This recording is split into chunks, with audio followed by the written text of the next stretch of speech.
राधे राधे, जय श्री कृष्णा। मैं सीमा सिंह। बड़ों को चरण स्पर्श, छोटों को प्यार और बराबर वालों को तहे दिल से नमस्कार करती हूँ। आज हम श्रीमद् देवी भागवत के तीसरे स्कंद का दूसरा अध्याय सुनेंगे।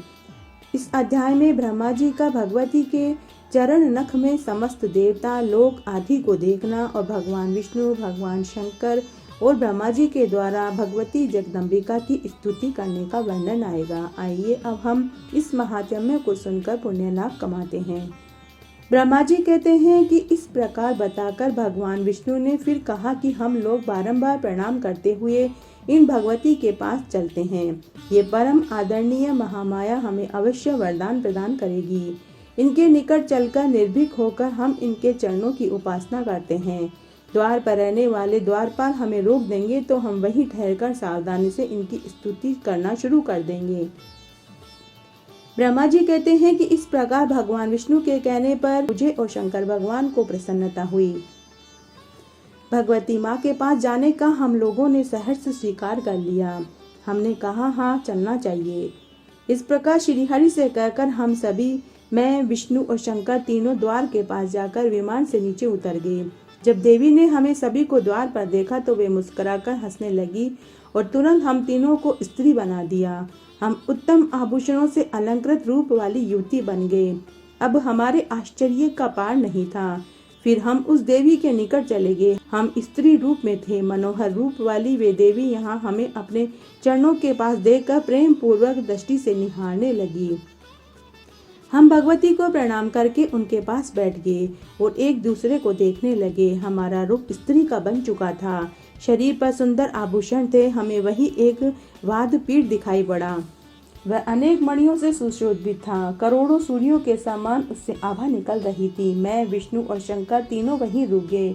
वहाँ देवी की हजारों सहेलियां विराजमान थी। किन्हीं के शरीर पर लाल वस्त्र तो किन्हीं पर नीला तो किन्हीं के पीला वस्त्र सुशोभित हो रहा था। उन सभी देवियों की आकृति कल्याणमयी थी। उन्होंने विचित्र वस्त्र और आभूषण धारण कर रखे थे। भगवती भुवनेश्वरी के पास रहकर वे सेवा कर रही थी। कुछ स्त्रियां नाच रही थी, कुछ गा रही थी, कुछ वीणा बजा रही थी। हे नारद, मैंने जो वहाँ अद्भुत दृश्य देखा वह मैंने तुम्हें बतलाता हूँ, तुम ध्यान से सुनो। भगवती भुवनेश्वरी के चरण कमल के समान कोमल थे। नख स्वच्छ दर्पण का काम कर रहे थे। भगवती के नख में ही मुझे स्थावर जंगम सारा ब्रह्मांड, ब्रह्मा, विष्णु, रुद्र, वायु, अग्नि, यमराज, सूर्य, चंद्रमा, वरुण, कुबेर, त्वष्टा, इंद्र, पर्वत, समुद्र, नदियां, गंधर्व, अप्सराएं, विश्वा, वसु, चित्रकेतु, श्वेत, चित्रांगदा, नारद, तुमरु, हाहा, हुहु, अश्वनी कुमार, वसुगण, सिद्ध, साध्य, पितरों का समुदाय, शेष प्रभृति सभी, नाग, किन्नर, उरग, राक्षस, बैकुंठ, ब्रह्मलोक, पर्वत, श्रेष्ठ, कैलाश, ये सब दिखाई पड़े। वहीं मेरा जन्म स्थान कमल था। उसी में मैं 4 मुख वाला बैठा हुआ था। शेषशाही भगवान विष्णु भी वहां दिखाई पड़े और मधुकेटभ भी मुझे दृष्टिगोचर हुए। ब्रह्मा जी कहते हैं कि इस प्रकार भगवती के चरण कमल के नख में मुझे अद्भुत दृश्य दिखाई दिया। मैं देखकर आश्चर्य में पड़ गया। ऐसी शंका उत्पन्न हो गई। विष्णु और शंकर का मन भी आश्चर्य में डूब गया। मैं, विष्णु और रुद्र तीनों ने मान लिया कि यह देवी अखिल जगत की जननी है। हम उन देवी की झांकी कर रहे थे। इतने में ही 100 वर्ष का समय व्यतीत हो गया। उस सुधामय कल्याण स्वरूप द्वीप में भांति भांति की लीलाएं हो रही थी। वहाँ की देवियां हम लोगों की सखी बन गई। उनके सर्वांग प्रेम से पुलकित हो गए। शरीर पर अनेक प्रकार के आभूषण सुशोभित हो रहे थे।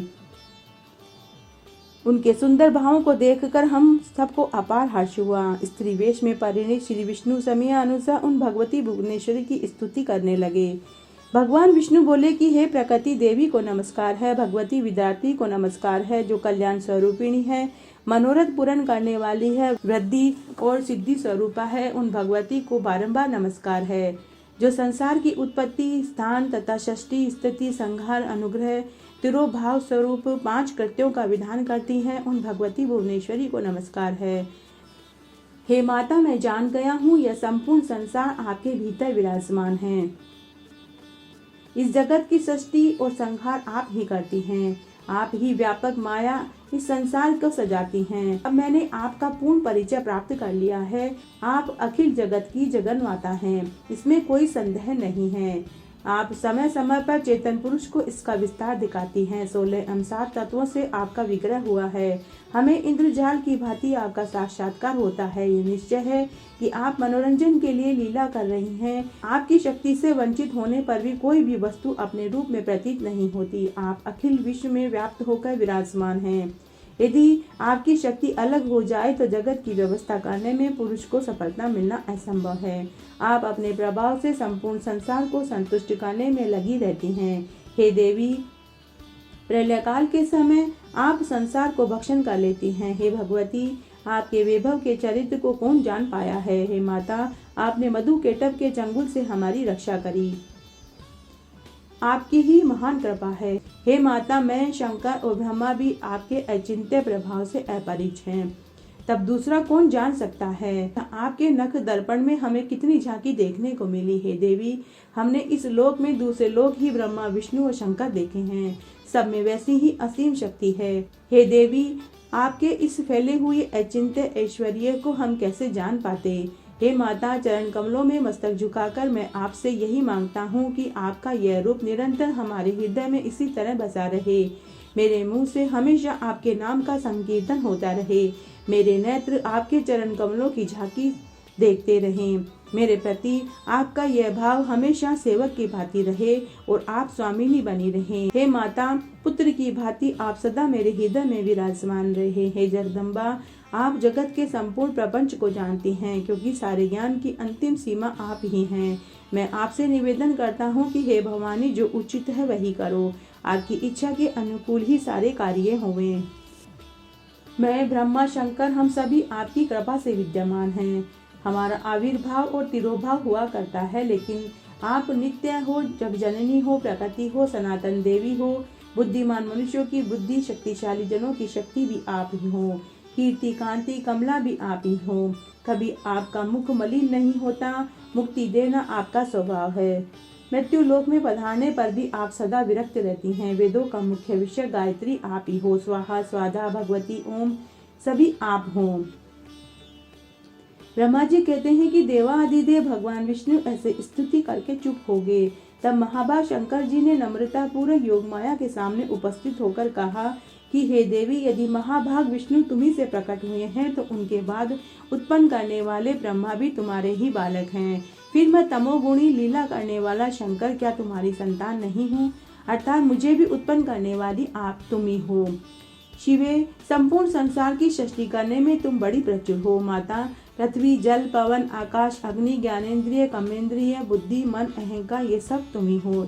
इस चराचर जगत को तुम ही बनाती हो। इसके बाद वे ब्रह्मा, विष्णु एवं शंकर हैं। हे माता, यदि कहा जाए कि पृथ्वी, अप, तेज, वायु, आकाश, इन 5 सगुण तत्वों से जगत सम उत्पन्न हो सकता है, तो ये 5 तत्व भी तुम ही हो। तुमसे पृथक इन तत्वों की अभिव्यक्ति नहीं है। हे माता, ब्रह्मा, विष्णु और महेश का रूप धारण करके तुम ही जगत की रचना करती हो। इस संसार की सृष्टि, स्थिति, संहार में तुम्हारे गुण सदा समर्थ रहे हैं। उन्हीं तीनों गुणों से उत्पन्न हम ब्रह्मा, विष्णु और मैं शंकर हूँ। ये तीनों देवता जो जगत का कार्य संभालते हैं तुम्हारे ही रूप हैं, अतः सबका कारण तुम ही हो। मैं, ब्रह्मा, विष्णु विमान पर चढ़कर जा रहे थे। हमें रास्ते में नए नए जगत दिखाई पड़े। हे भवानी, भला कहिए तो उन्हें किसने बनाया? हे जगदम्बिके, तुम अपनी कला से इस जगत का सृजन, संरक्षण करने में संलग्न हो। हे कल्याणमयी माता, तुम्हारे चरण कमलों के अतिरिक्त लोके में मेरा कुछ भी अन्य अभिलषित पदार्थ नहीं है। भूमंडल कौन ऐसा है जो तुम्हारे चरण कमलों की उपासना छोड़कर अकंटक राज्य करना चाहिए? तुम्हारे पाद्य पदों की सन्निधि मिले बिना एक घड़ी युग के समान प्रतीत होती है। हे माता, तुम्हारे चरण कमलों की उपासना न करके जो पुण्यात्मा मुनि तपस्या में संलग्न है, निश्चय ही उन्हें भाग्य विधाता ब्रह्मा ने ठग लिया है। हे देवी, दया करके मुझे पवित्र नरवाण मंत्र का उपदेश देने की कृपा करो। उस अद्भुत, अत्यंत विस्तृत एवं सर्वोत्तम मंत्र का जप करते ही मैं सुखी हो पाऊंगा।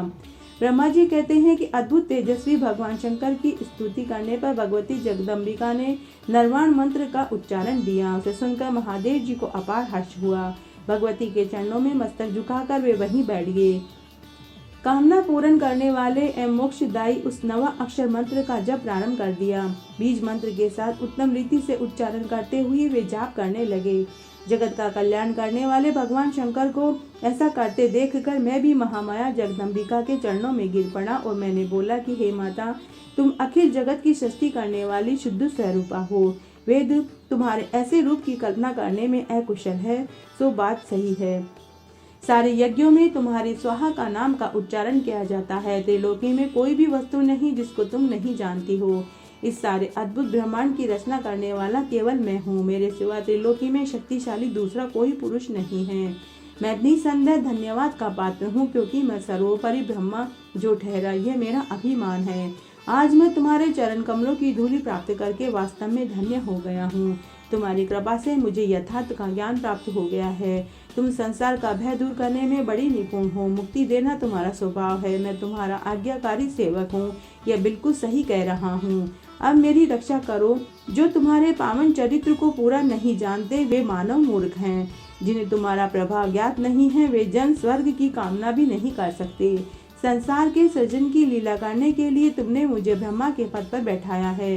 मेरे द्वारा अंडज, पिंडज, सेदज और उद्दिज ये 4 प्रकार के प्राणी बनाए गए, दूसरा कोई नहीं जानता। मेरे अहंकार जन्य अपराध क्षमा करने की कृपा करें। जो 8 प्रकार के योग मार्ग में तत्पर होकर समाधि में स्थित हो अथक प्रयत्न करते हैं, उनकी बुद्धि कुंठित हो गई है। हे माता, कभी किसी व्यास से भी तुम्हारा नाम उच्चारण कर लिया जाए तो उसकी मुक्ति हो जाती है। इस बात को वे नहीं जानते हैं। भवानी विष्णु शंकर आदि पुरुष हैं। वे तुम्हारे सर्वोत्तम रहस्य को जानते हैं और उन्हें उसका अनुभव भी है। वे शिवा, अंबिका, शक्ति, ईशा आदि पावन नामों का आधे पल के लिए भी त्याग नहीं करते। क्या तुम विश्व का निर्माण नहीं कर सकती थी? अवश्य कर सकती थी, क्योंकि तुम्हारी षष्ठी पढ़ते ही 4 प्रकार के प्राणी जगत में उत्पन्न हो जाते हैं। षष्ठी के आदि में केवल विनोद के लिए ही तुम मुझ ब्रह्मा को बनाकर ये सृजन कार्य संपादित कराती हो। तुम्हारी कहीं उत्पत्ति हुई है यह प्रसन्न न देखा है न सुना है। तुम्हारी उत्पत्ति कहाँ से हुई इसे कोई नहीं जानता। जगत में कोई भी तुम्हारे रहस्य से परिचित नहीं है। हे भवानी, तुम आद्य शक्ति हो। संपूर्ण स्वतंत्र वेदों ने तुम्हारे यूं ज्ञान करवाया है। हे माता, तुम्हारे संपर्क से मैं ब्रह्मा सृष्टि करने में, विष्णु पालन करने में, शंकर संहार करने में कुशल है। यदि आज तुमसे अलग हो जाए तो हम सबकी शक्ति कुंठित हो जाएगी। तुम्हारी लीला बड़ी विचित्र है। अल्पज्ञ पुरुष इस बात को नहीं जानते। कौन है जो तुम्हारी विनोदपूर्ण लीला से मोहित न हो जाए? आदि देव भगवान विष्णु अकर्ता हैं। उनके गुण स्पष्ट हैं। न उन्हें कोई इच्छा है न उनकी कोई उपाधि है। वे सदा कला शून्य और सर्व समर्थ हैं। फिर भी तुम्हारी विस्तृत लीला की झांकी करने में वे भी संलग्न रहते हैं। ऐसे शास्त्रों की उक्ति है। इस मूर्त और अमूर्त जगत का आधार तुमसे पूर्व कोई भी दूसरा पुरुष नहीं था, कोई तीसरा भी नहीं है। एक में वाद्वितीय ब्रह्मा। इस वेद के वचन को व्यर्थ कहना तो बनता ही है। इधर अनुभव दूसरी बात कहता है। इस प्रकार वेद वाक्यों और अनुभव में अत्यंत विरोध उत्पन्न हो रहा है। वेद कहते हैं एक में वाद्वितीय ब्रह्मा, एक में वाद्वितीय ब्रह्मा है, तो क्या यह आत्मस्वरूपा तुम ही हो, अर्थात वह कोई और ही है पुरुष है? मेरे इस संदेह को दूर करने की कृपा करो। किसी महान पुरुष के प्रभाव से ही मुझे तुम्हारे चरणों की सेवा सुलभ हुई है।